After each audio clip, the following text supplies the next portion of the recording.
So I'm going to try to get a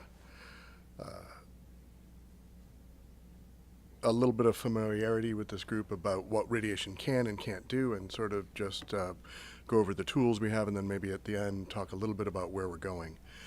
So a real life picture of me in clinic every day, as you can see. This is really what it's like. You can see, is there a way to, here we go, maybe if I stand to the side. There we go. So we can see me delivering the radiation, and this is one of my favorite physicists, Michelle. She helps to keep me honest. But essentially, I jokingly say we control time and space, but essentially what we do is we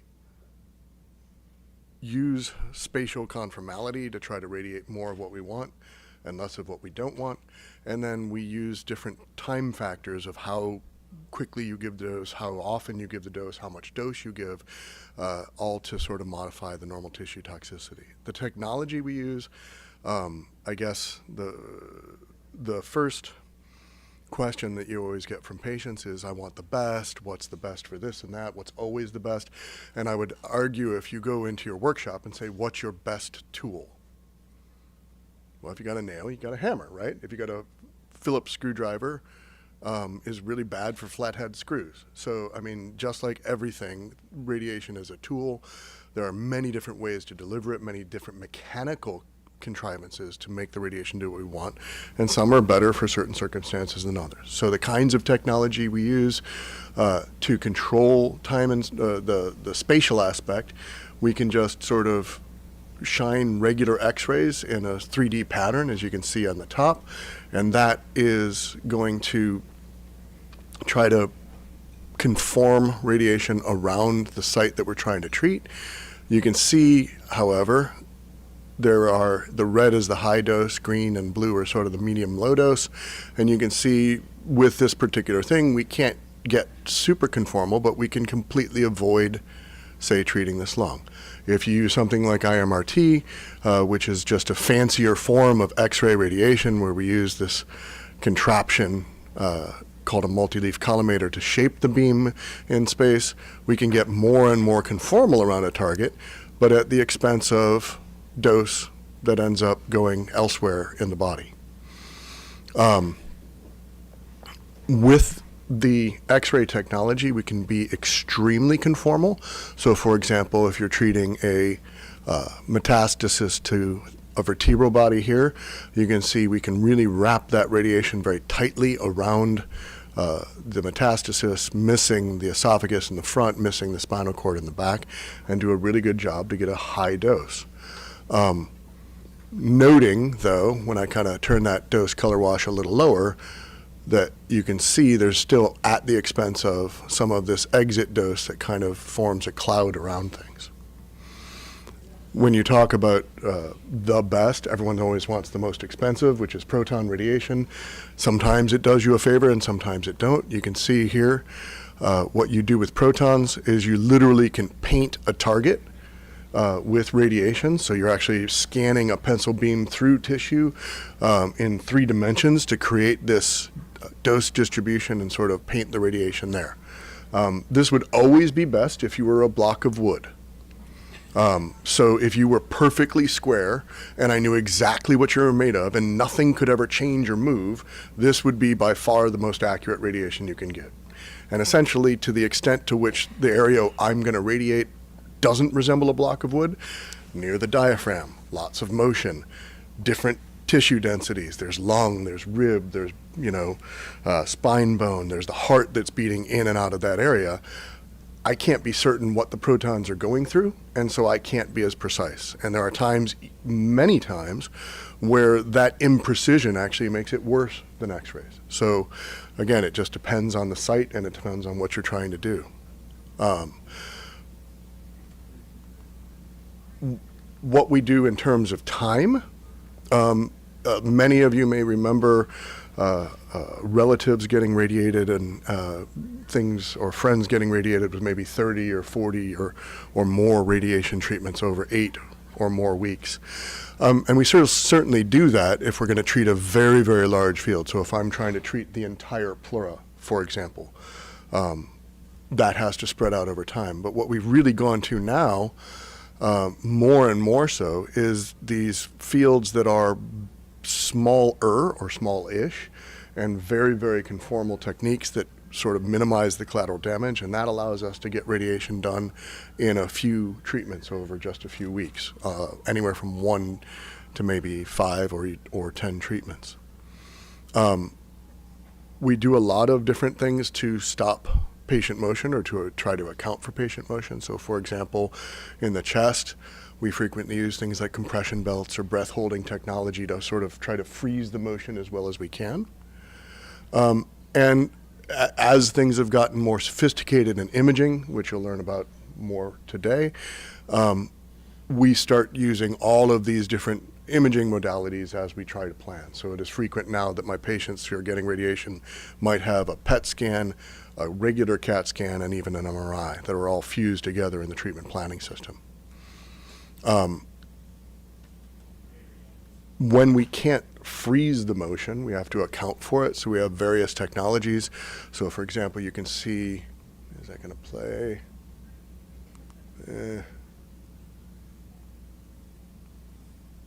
Yeah, as you can see there, what we've actually done is we've incorporated the motion of the breathing in the scan itself.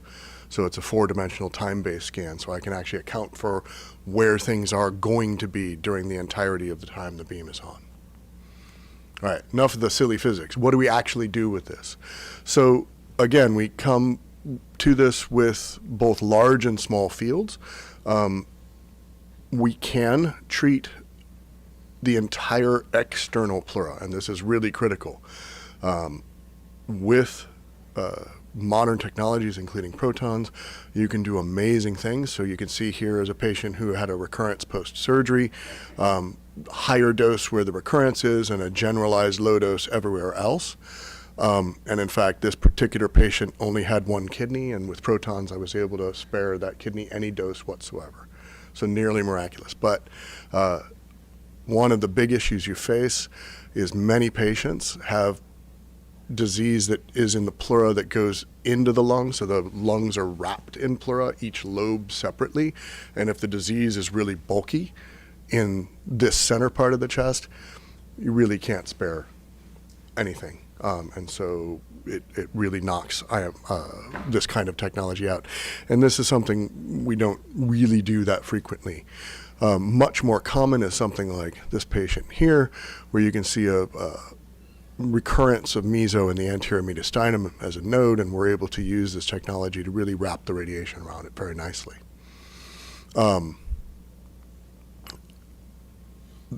In peritoneal meso, we don't do that much radiation, really. The main reason is the peritoneum is even larger and more complex than the pleura. The organs occupy an enormous amount of surface area. We had techniques for radiating the whole peritoneum many, many years ago before chemotherapy really was adequate. And it's just very toxic and very difficult. So most of the time in the peritoneum, we're doing things, especially up by the liver when you have disease that's sort of growing at the dome of the diaphragm and pushing into the liver, causing pain or problems or issues like that that are not necessarily easily amenable to surgery. If the patient doesn't want surgery or isn't able to have surgery, we can do that for sure. Where we do most of our radiation now, though, is what one of my patients once affectionately called radiation whack-a-mole. And so you have area of disease that's progressing or growing on treatment, one area of disease that's causing a specific symptom or a problem by compression of that structure, and now we can use this technology to highly conformally irradiate just the area that bothers you, just the area that's growing. Most of the time now I do this in 5 treatments or less over a week or maybe at most 10 days. And really can sneak this between therapy cycles because it's so conformal and so precise, and small, the side effects are pretty limited. So, you know, you have a 3-week chemo cycle or a 3-week cycle of whatever drug, and in the third week we just sneak a little bit of radiation into the part that's causing trouble. So we do that quite a lot now. And in fact, I show this is that same patient that had that anterior mediastinal recurrence I was showing you, and you can see here this is over about a 5-year period radiated him 4 or 5 times, and every time chemotherapy sort of let him down, we were able to sort of pick him back up. So it certainly can be extremely powerful for some people with certain patterns of disease. So hopefully that's clear as mud. That's why you go visit your friendly neighborhood radiation oncologist, and I always tell people don't take a plumber's opinion on your electrical work. So other interesting things we can do with radiation, and Dr. Kindler gave a really nice overview of where we're at with immunotherapy. Radiation seems to go together with immunotherapy like peas and carrots. The immunotherapy, if there's an area of the tumor that's not responding, we can just kill it. But oftentimes we'll have patients who have are on immunotherapy progressing at multiple sites. We radiate one site and many other sites again start responding. We reawaken the immune response. So we're actively pursuing trying to do this more on purpose. And then I guess where we're at now and where we're going. So when this particular patient came to see me, I treated him with this. It was the very early days of our proton center. He came down from New York, had to stay in Philadelphia for about 7 or 8 weeks. The technology to do it took me many hours, and the dosimetrist many hours of work and planning. Where we're at now, I would probably treat this same patient with more like 2 to 3 weeks of radiation with a very highly conformal field. And we have all sorts of AI and other planning tools that are dramatically shrinking the amount of time it takes to give really fancy radiation. So I can now turn these cases around in a couple of days when it used to take me a couple of weeks to do the planning. Where we're going, what will be, what we're hoping to get to is sort of day zero, margin zero treatment, meaning I image you today, I do the plan while you're laying on the table, taking into account all of the organ motions, shrinking that margin that I have to give in. And then there's a novel thing which I don't have too much time to talk about called flash radiation we're working on, which essentially gives the dose in 10 milliseconds instead of 10 days. It seems like it sneaks one past the goalie, it kills the tumor, and it does about a quarter of the damage to normal tissue. We're studying this actively, trying to work on that technology. As you can imagine, it's pretty hard to do things at that time scale, but if we get there, that same patient would come to Philadelphia, lay on the table, get 3 sessions of flash radiation at 10 milliseconds each, and go home with minimal side effects, which is where I hope we'll go. Well, where I really hope we'll go is we'll cure meso and I can just go home and stop all the shenanigans. But in the interim, that's our interim step. So that, I can stop for questions.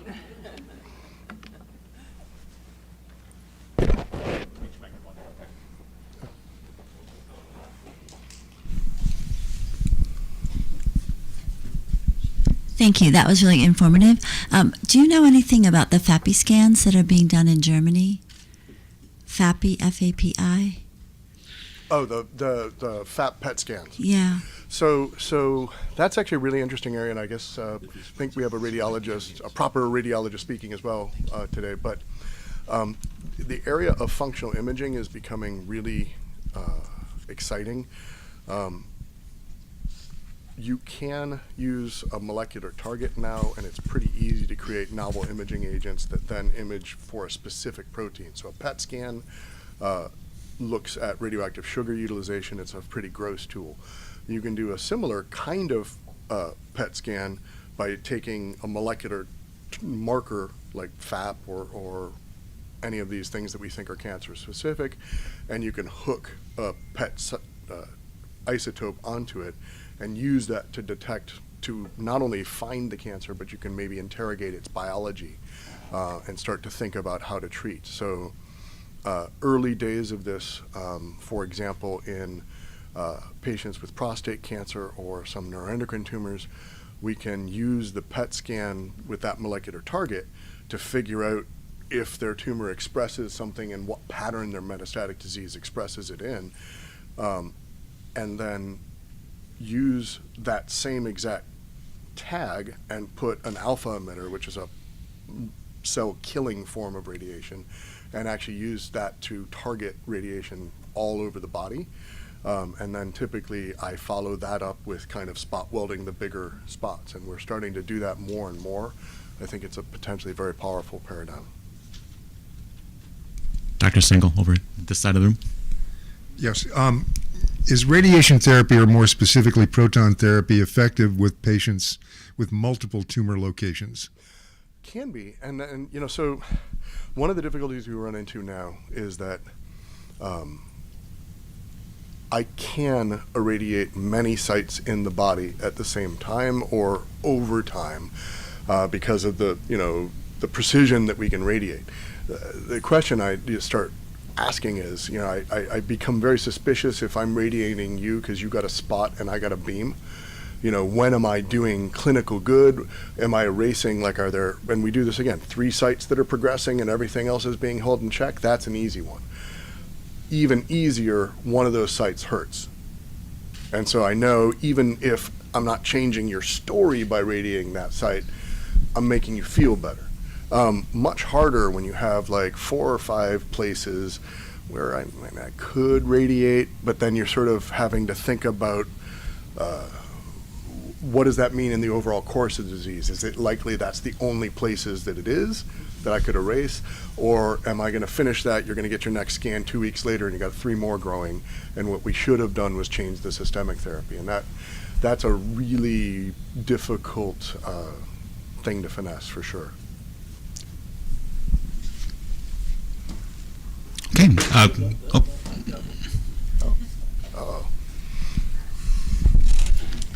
It's on. I'm always thinking about it. You were talking AI. Now, you guys are running it. Now, do you run a preliminary run with the AI and then review what the AI is doing before it does it and watch it and have, because you hear a lot of things on the media and so forth and everything, and I think these people will be more understanding, would appreciate the understanding of how you approach the AI approach to go in there and work with that and your steps of doing it, and when you do finally to go in, what you're doing. And then with that, when he was talking about the spots, my wife had peritoneal. So you have multiple spots all over the place that you got to hit, and I'm sure you get the higher centimeter ones first and leave the other ones alone. So I'll leave you with that. So second question first, because I'll remember it better. We tend not to radiate. I don't radiate in the peritoneum also because surgery can be so effective, and once you've radiated in an area and the tissue planes start fusing together, the surgery gets higher risk. And so up by the dome of the diaphragm is a pretty safe place because, if that little area happens to be fused, the surgeon just doesn't go there, right? But when you're down here, and if I create, scar tissue, and then the surgeon wants to operate, it becomes a big deal. So, and then for the AI, so where we're going now with this, you can imagine, how do you know where the kidneys are on a scan? Well, how does the computer know? Well, I have to tell them where's the kidneys, right? So in the old days, what we had to do on every single slice of a scan and every single modality that we chose, you had to go and circle painstakingly every slice where the kidney was, every slice where the loops of bowel was, and every slice. So, and the more fancy you wanted to get in your planning, you had to have every organ system outlined in the body, and then you have to go through and say what's tumor and what's not, and that's how the computer identifies things. With the new AI now, in the past couple of years, we don't do much with normal structures at all. It basically takes your CT and it identifies everything in the body, and we tweak it a little bit, but it's about 98%. Now it's fantastic. That gets the tumor miserably wrong. If you've got hardware in you, it gets confused because it doesn't have enough, previous experience with that kind of hardware. But as we load more and more patients into the databases, it's getting better and better. What we'd hope for eventually is I hardly have to tweak in, and that's where you get that 0 time. You lay on the table, you get the scan, the computer's like, here's all the parts. Is that what you want? tweak it ever so slightly, and now I can, and with the computational power that's coming, instead of the plan taking, 10 years ago, a fancy IMRT plan took hours and hours and hours to calculate. Now it can calculate in minutes. By the time we're getting there, it will calculate in seconds.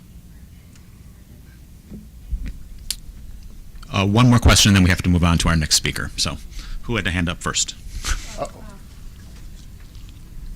Okay. I'll be quick and we can share. Is this on? Yes, it is. Just a general question. I don't understand this.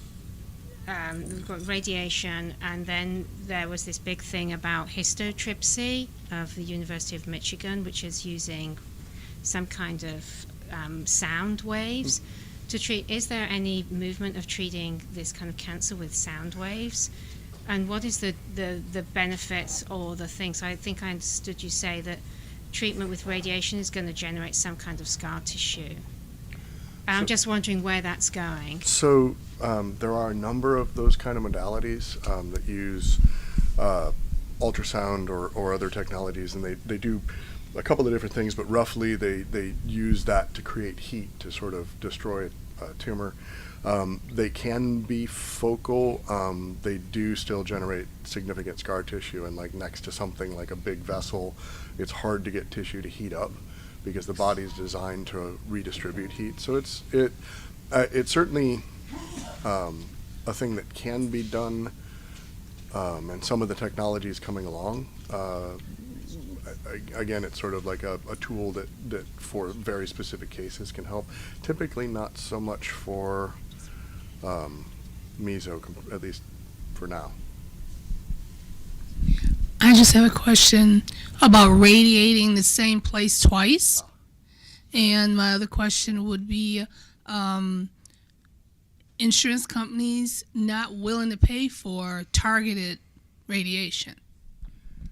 Is that a fact? Or So, yeah, all right. So radiated in the same place. So there is no dose of radiation I can't give.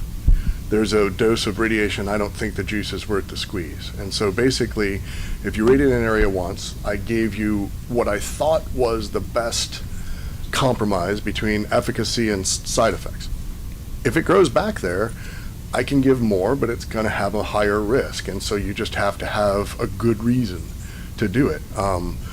In some cases, especially if you got a good run out of the first one, if something comes back, very rare if it comes back super quick, it doesn't seem like a good idea, but like 3-4 years down the road, or a year or two down the road, something starts growing again, I can easily irradiate it a second time. The side effect risk goes up, but no, I think that's become much more commonplace now. And insurance is the bane of my existence. Radiation costs a lot, and insurance companies don't like paying a lot. And less fancy radiation costs less. So we spend a lot of time arguing and justifying my case, and I try to be judicious. Maybe there is a payment model that might take over in the next couple of years, where you basically get a lump sum for radiation from the insurance company to the hospital, and I get to do whatever I want with it. And if I choose to do something exotic and expensive that I lose money on, that's too bad for me. So we're trying to actually negotiate that episode of care model to get that whole issue out of things, but it's been challenging. Let's show our appreciation for Dr. Cengel.